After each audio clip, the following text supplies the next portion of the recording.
Hello friends. Class 10th के NEET JW foundation course में हम नया चैप्टर शुरू करने वाले हैं, chemistry of carbon and it's compounds. और मैं हूं आपका डियर सर कपिल सर। और इस सफ़र में बेहद ही इंटरेस्टिंग और रोमांचकारी कॉन्सेप्ट्स हमें देखने हैं। ऐसा मैं क्यों कह रहा हूं दोस्तों, क्योंकि जब भी आप 11th-12th स्टैंडर्ड में जाओगे at that time you will realise कि मेजॉरिटी जो ऑर्गेनिक केमिस्ट्री का पोर्शन है वो इसी चैप्टर के बेस के ऊपर डिपेंड करता है। और अगर मैं बात करूं कि जेडब्ल्यू हो या नीट हो, इन कॉम्पिटिटिव एग्जाम्स के केमिस्ट्री के पेपर में कितना परसेंटेज वेटेज होता है ऑर्गेनिक केमिस्ट्री के लिए, तो लगभग 20 से 30% क्वेश्चंस जो है वो ऑर्गेनिक केमिस्ट्री के एरिया से आते हैं। और ये जो ऑर्गेनिक केमिस्ट्री है इसका बेस इस चैप्टर से शुरू होता है। तो इस चैप्टर में हम क्या देखने वाले हैं फ्रेंड्स, बेसिकली कार्बन एक नॉन मेटल है, उसके प्रॉपर्टीज, उसके एलोट्रॉप्स और हाइड्रोकार्बन्स क्या होते हैं, सैचुरेटेड हाइड्रोकार्बन्स, अनसैचुरेटेड हाइड्रोकार्बन्स, और आगे जाके सबसे इंपॉर्टेंट आईयूपीएसी नॉमेनक्लेचर भी हम इसमें देखेंगे। और सोप्स क्या होते हैं, डिटर्जेंट्स क्या होते हैं, ऐसा बेहद ही एक इंटरेस्टिंग सफ़र हमारा होने वाला है फ्रेंड्स। तो इसमें हम शुरू करते हैं केमिस्ट्री ऑफ कार्बन कंपाउंड्स। किसके साथ? कार्बन के साथ। तो फ्रेंड्स कार्बन, ये जो एटॉमिक नंबर 6 वाला एलिमेंट है, बेहद ही इंटरेस्टिंग नॉन मेटल है। ये इंटरेस्टिंग वर्सैटाइल क्यों है इतना? क्योंकि इसकी ये जो वैलेंसी है ये इसको इतना वर्सैटाइल बनाती है, ये इसको इतना वर्सैटाइल बनाती है। इसकी वैलेंसी कितनी होती है दोस्तों? 4 होती है ना। इसकी वैलेंसी कितनी होती है? 4 होती है। Just a moment friends.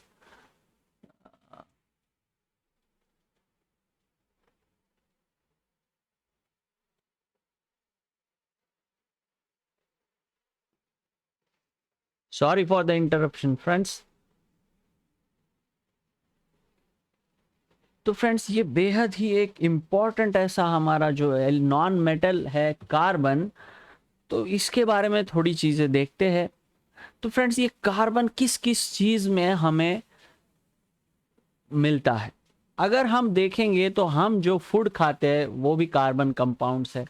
उस फूड को डाइजेस्ट करने वाले बहुत सारे एंजाइम्स जो है वो कार्बन कंपाउंड्स है।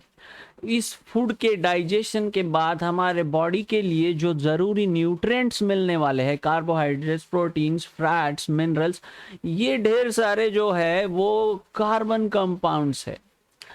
हम जिस चीज़ के ऊपर खाना बनाते हैं वो एलपीजी गैस एक कार्बन कंपाउंड है। हम जिस टू व्हीलर पे जाते हैं उसका पेट्रोल जो है वो एक कार्बन कंपाउंड है। यानी फॉसिल फ्यूल्स भी कार्बन कंपाउंड्स है, हाइड्रोकार्बन है वो। यानी हम चारों ओर से कार्बन कंपाउंड से एक शॉर्ट लैंग्वेज में कहेंगे तो घिरे हुए हैं। Carbon is very important and versatile element. All the living organisms are dependent on carbon compounds. ऐसा क्यों? क्योंकि लिविंग ऑर्गेनिजम्स को जो ज़रूरी है, प्रोटीन्स, मिनरल्स, सारे न्यूट्रिएंट्स, उसमें से मेजॉरिटी जो है वो कार्बन कंपाउंड्स है। तो इसी के साथ साथ हमारी डे टू डे लाइफ की जो ज़रूरतें हैं वो ज़रूरतें पूरी करने के लिए हम जो फॉसिल फ्यूल्स यूज़ करते हैं वो भी कार्बन कंपाउंड्स है।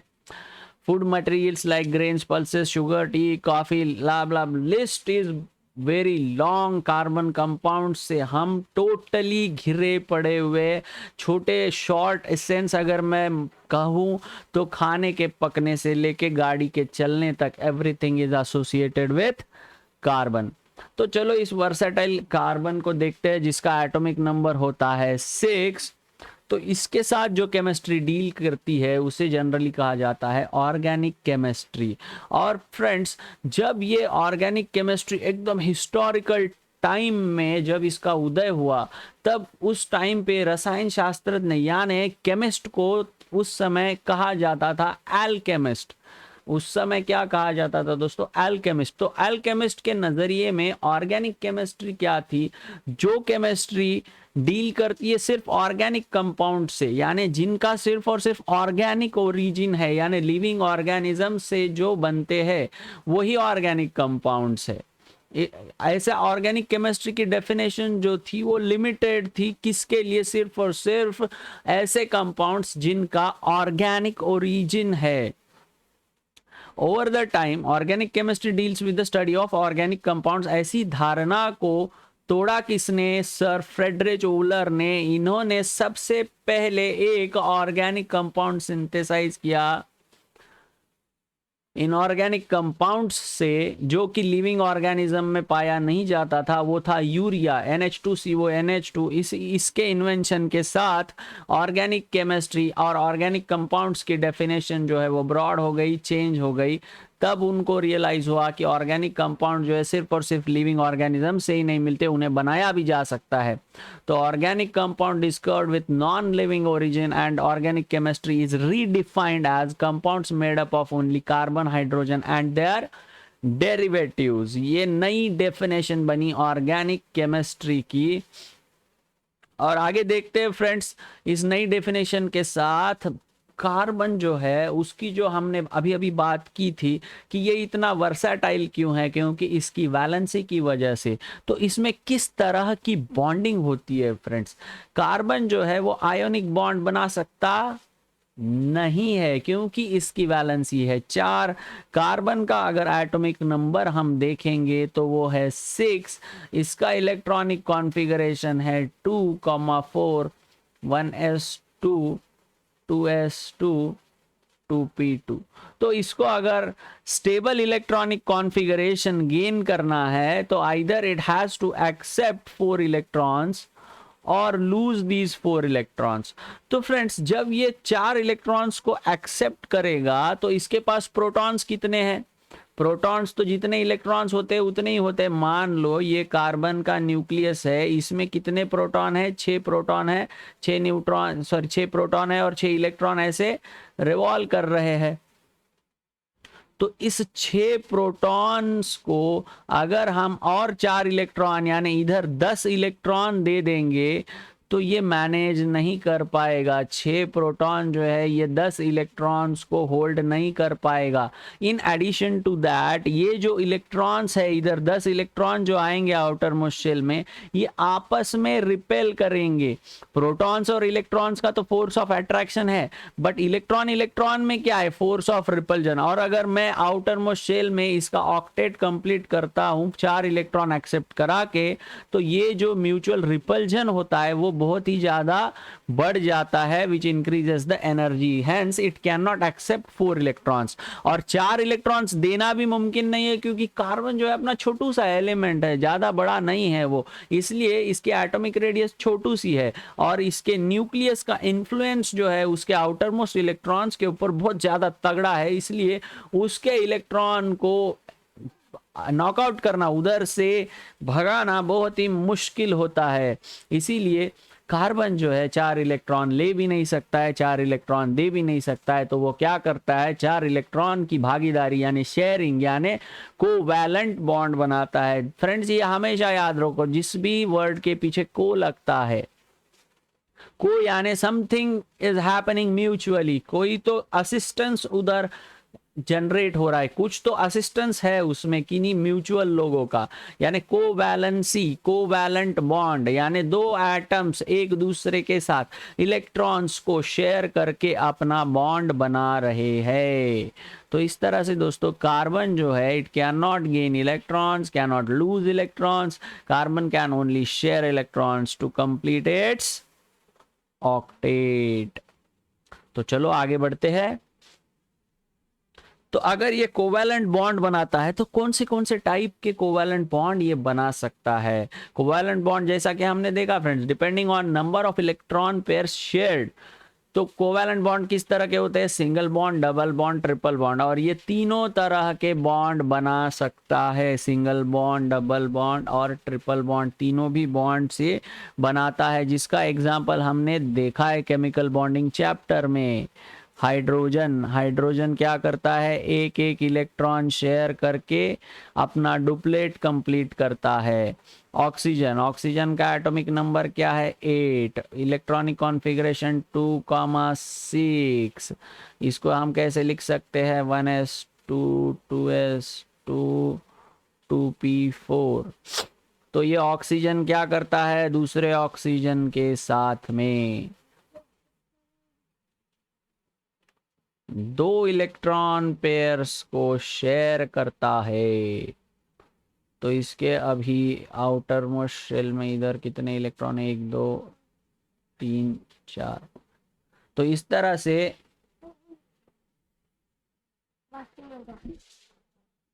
सॉरी फ्रेंड्स, इसे भी हमें डॉट से ही रिप्रेजेंट करना पड़ेगा। तो इस तरह से ऑक्सीजन जो है वो डबल बॉन्ड बनाता है, और इसमें आप देखोगे कि शेयर कितने इलेक्ट्रॉन पेयर्स हुए हैं, ये एक इलेक्ट्रॉन पेयर है।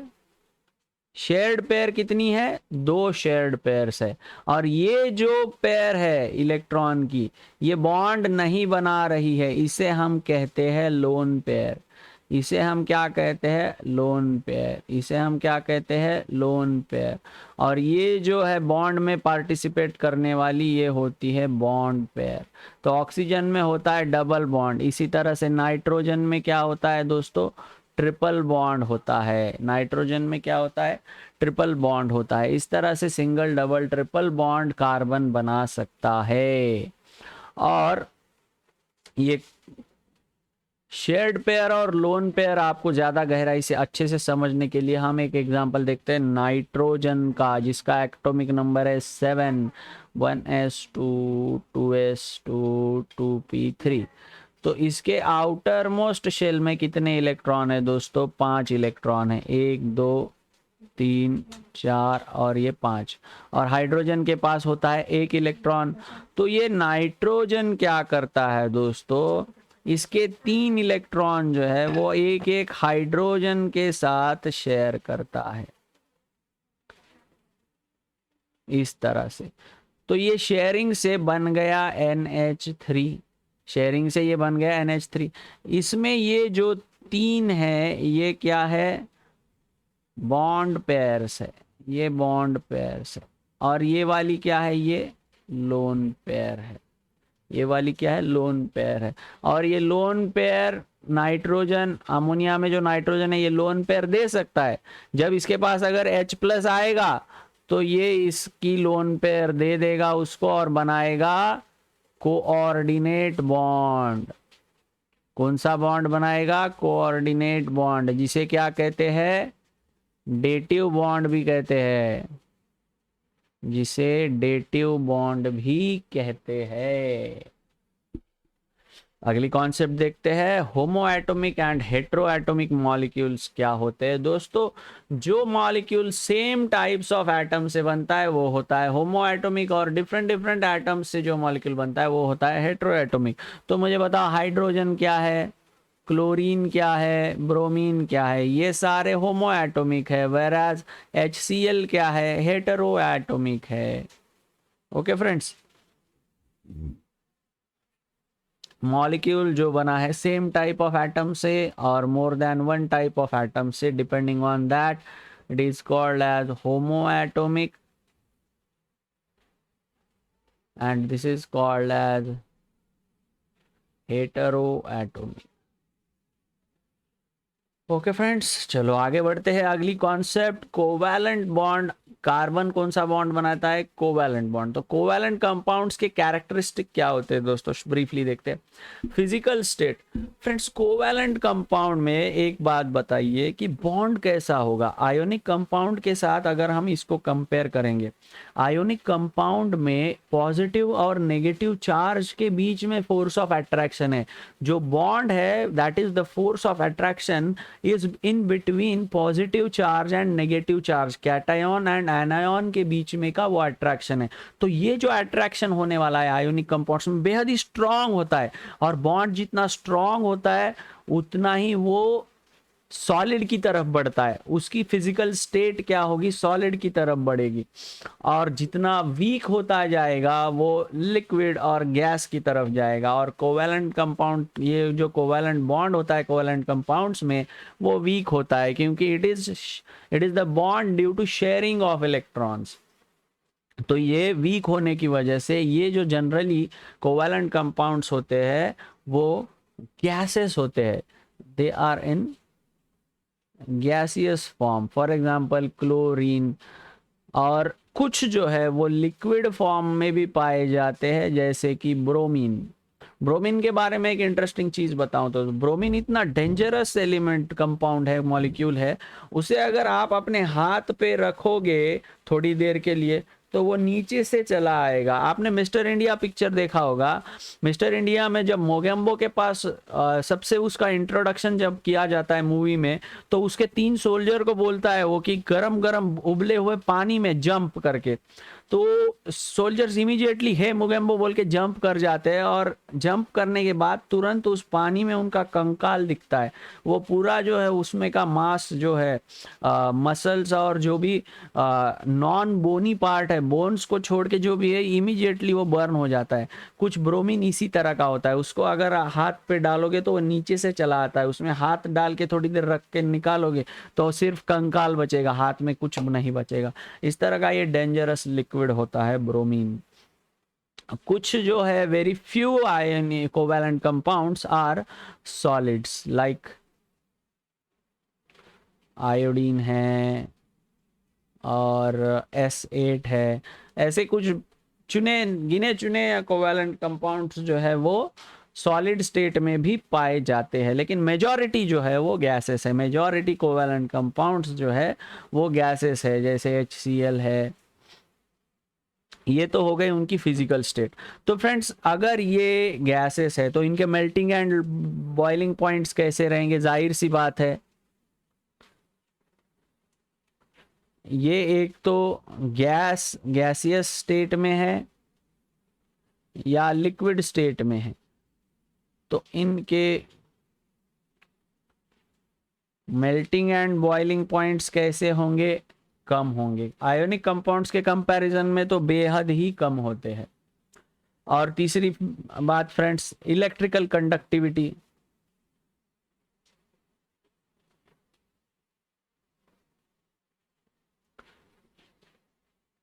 कोई भी सब्सटेंस इलेक्ट्रिकली कंडक्टिव है, ये हम कब कहते हैं? For example NaCl molten state में जब हम लेते हैं और उसमें से जब इलेक्ट्रिसिटी पास करते हैं तो क्या होता है दोस्तों?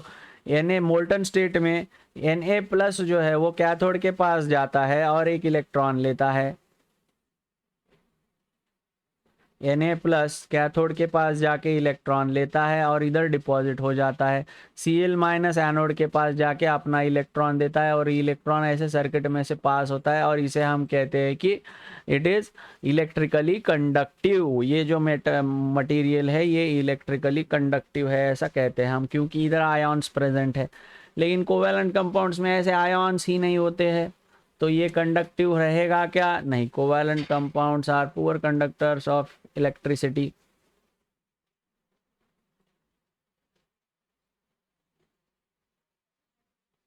इलेक्ट्रिकली कंडक्टिव नहीं होते हैं कोवैलेंट